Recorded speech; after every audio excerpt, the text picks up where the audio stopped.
All right, man, we back. Good Philly Sports TV. So let's talk about the games last night. I got a couple more NBA videos coming, so be prepared for them. But hit that subscribe button, bell icon button, share the video, check out our NBA Talk playlist for more videos like this.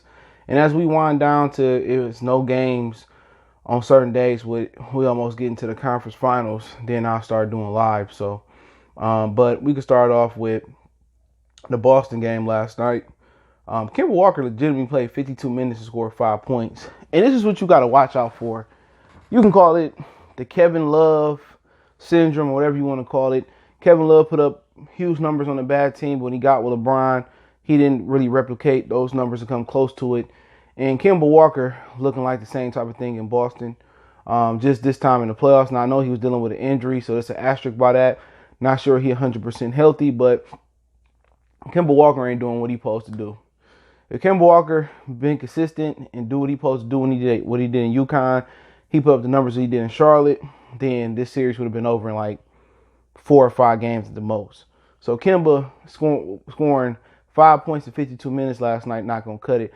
Tatum did the job. Brown did the job. I think they had almost 60 points combined. And then he's a liability on defense, Kemba Walker.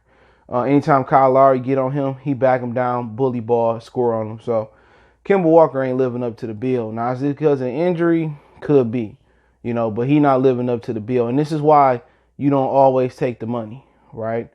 And, because in Charlotte, he could have got out of there when he was younger. He trying to stay loyal to a franchise that ain't trying to win. We know Michael Jordan cheap. After his first contract there, he should have got the hell up out of there. Now, if he left his prime, the majority of his prime years in Charlotte, now we not gonna see the best Kemba Walker on the stage we need to see, and now people gonna say, well, he was another player that put up great numbers on a bad team, and we don't want that. You know what I'm saying? So hopefully he heal up, he get healthy, and he can be able to ball. But pretty much they did their job last night with Brown and Tatum. They did what they had to do, and Boston should have won because at the end of the game, Kemba went to the line. Kemba should have went to the line. He got fouled. They reviewed it and they still said, it wasn't no foul. But it's clear he got hit on the arm. And you got to understand. The other series went down in 5 with the Milwaukee Bucks and the Heat. Then the 2 Western Conference series about to be over with. Houston ain't got no chance. We're gonna talk about Divine House later, all right? And the Clippers gonna handle their business. We're gonna talk about them in this video next. So the NBA got to have one series to go 7 for TV. So they blatantly cheated Boston so it can go 7. Don't be surprised if they didn't tell Boston to lay down a couple of those games and promise them game 7. So yeah, Boston should have handled this in 4 or 5. But I'm just skeptical. The NBA is the most easy to rig. People say, oh, the NFL is rigged. A football game is harder to rig because of injuries and, I'm not saying it don't happen, but it's harder to rig. The NBA, the referees control the flow of the game. And the referees have been the biggest stars in the game. Toronto should have been out of here in 5 games. But they can't have all their series being done in 5. Then what they got to show on TV. So somebody had to go 7. So I felt that they took that game away from Boston. I think they took a couple games away from Boston in this series just in a different way, if you catch my drift. You feel what I'm saying? But Norman Powell came up big last night. Pascal Siakam, Spicy P, or Mild and Spicy P in this series has been trash. And once again, I just blame the coach. And I'm going to talk about what Michael Porter Jr. said about Mike Malone in another video. So if you want to hang around for that one, I'm going to talk about that. All right. And when your guy's struggling, and the whole NBA, except for a few teams, are 1-on-5. They clearing the side out and they having Pascal Siakam go 1-on-1 with Jaylen Brown. It's not working. So if you want to get the most out of Pascal Siakam, you got to run him off some screens. You got to make Jaylen Brown catch him off some screens where he can get them picks, catch a shoot. He can come off the curl, go to the basket. You can't just go 1-on-1 with every defender. Certain dudes you can't go 1-on-1 with. You know what I'm saying? And Jaylen Brown just got his number. So all they got to do is have Siakam, they could switch. You can try to get the switch, or they can have Siakam set the pick, Lowry roll. Lowry come off the pick, he even pop and shoot, or Lowry come off the roll, or they can have him move without the basketball and become a catch and shooter, or attack the basket and try to wear Jaylen Brown out. The grade of coaching in the NBA is shitty. You know what I'm saying? Nick Nurse, the coach of the year, can't even make offensive adjustments so he can get the shackles off his best player. Every time it's him trying to post up Jaylen Brown, go one-on-one with Jaylen Brown. You see he's struggling. So how not? Let's wear down Jaylen Brown. Even if you wear down Pascal Siakam running him off these screens, you wearing down Jaylen Brown. So therefore, that's a huge part of offense for Boston. And with Kemba not playing well, that put the scoring load on Jason Tatum. So these coaches, I'm going to talk about Mike Malone later. He garbage. You know, these dudes just, they get caught up in this isolation basketball. This is playoff basketball. If you've been watching the playoffs for 5 years, 55 years, you know it's become a half-court game. And this is why the Harden struggle. This is why Siakam's struggling. You know what I'm saying? The only person really can thrive, you know, going 105 is Kawhi Leonard, it look like. You know what I'm saying? Without ball movement.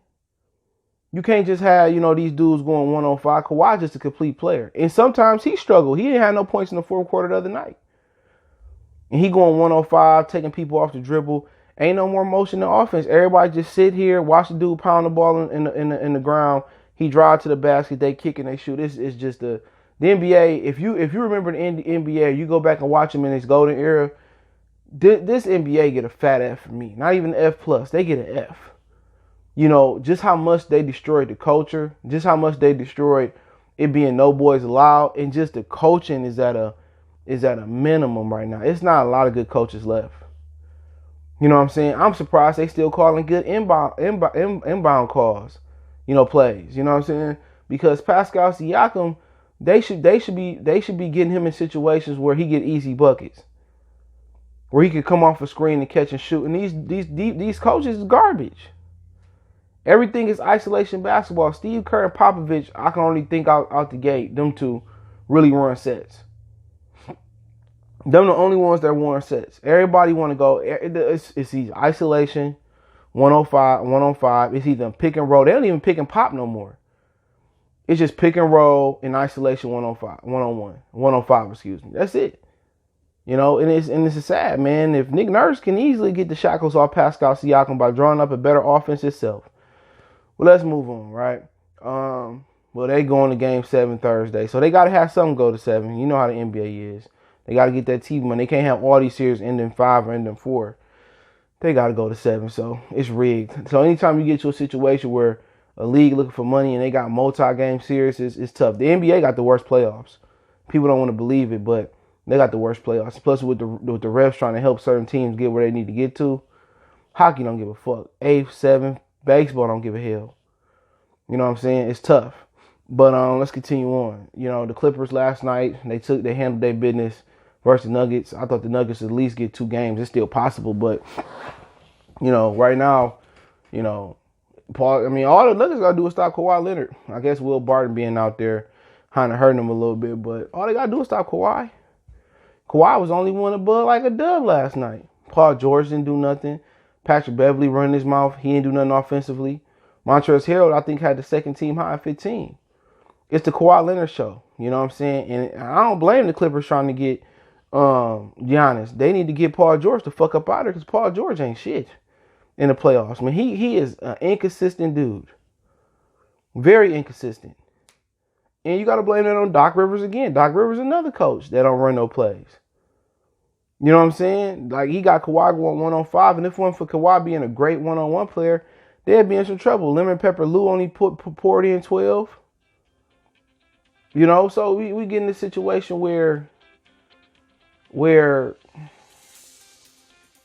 like it's coaching at a premium, dude. It's really gonna be 1-on-5, and you know, even Frank Vogel is really like you know, it's either AD and LeBron show, and he refused to switch it up, and he gonna keep going with Deion Waiters and J.R. Smith. You know what I'm saying? At the you know, well, so he gonna keep going with not going with Deion Waiters and J.R. Smith. He gonna keep going with Danny Green and Kentavious Caldwell Pope in his backcourt and Rondo. And you know, once they run into some the Clippers, they're not gonna allow them to score. All the Clippers got to do if they get to the Lakers is shut down either AD or shut down LeBron. And once you shut one of them down, ain't nobody going to help at all. Not in this moment. Rondo not going to go out there and hit a handful of threes. That's an anomaly. So, I mean, we know the Clippers going to advance. We know the Nuggets.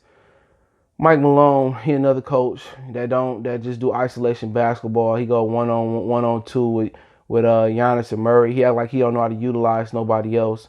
And if somebody else do need to get utilized, they got to get it off the bounce or they got to get the ball and score.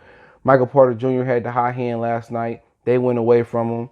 Jokic had 26 points, and I know Porter Jr. is a liability on defense. He got to play better defense, and that might be limited to his back injury. But right now, Murray, people talking about he looked good versus Utah. He posed to. Utah ain't had nobody that can hold him. But when the chips on the floor, I mean, like I said before, you can't count on Murray. I'm sorry. You can't count on Murray in the big moments. They need Murray to be more of a facilitator than a scorer, because when it's time to score and it's time to pour in them chips, in the bucket, when it's time to pour them chips in, he not that guy. Not in this type of moment. Not versus elite defenders, Kawhi, Patrick Beverly, and Paul George. So this is why you drafted Michael Porter Jr. so he can be that guy, because he's gonna be able to score on anybody. His height, he looked like a KD out there. But right now, he's limited to a catch and shoot player. And when you limit it to you taking away from his greatness. Jokic and Murray, they need somebody else that can kind of pick them up and score in winning time. And they just not.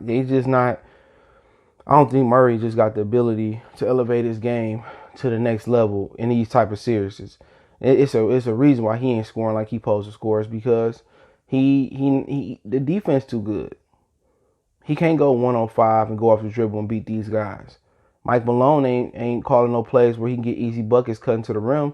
Everything he got to create on his own. The offense creates no offense, if that makes sense, for Murray. And Jokic, he supposed to score. He supposed to be averaging 30, 35, 40 this series, because Trez and Zubac and can't handle him. They can't handle him. So, but they just don't have that star. They can get his own bucket versus any defense. And Porter can be that star, but he got to continue to get healthy, and they got to let him work it out. He just playing second fiddle to Jokic and Murray, and that's just not going to get it done. Now, if Will Barton was in there, maybe they let him come in there and create his own offense because he's a veteran. But right now, they doing the same thing, getting the same results. It's insanity, but we all know the Clippers and the Lakers was going to be there when the season started. The NBA was going to get there. They want to get these ratings. They act like they're going to do like 8 million people watching the Clippers and the Lakers. But when football season started, nobody going to pay attention to that shit like that no more. But hey, let me know what you guys think. Don't forget me on Facebook, Instagram, Twitter. You can reach out if you got business, question, inquiry, sponsorship, video requests. Keep sharing the videos. Want to make a donation to the channel? Cash App, CJ Good 313. PayPal link in the description. Appreciate the love and support. We gone.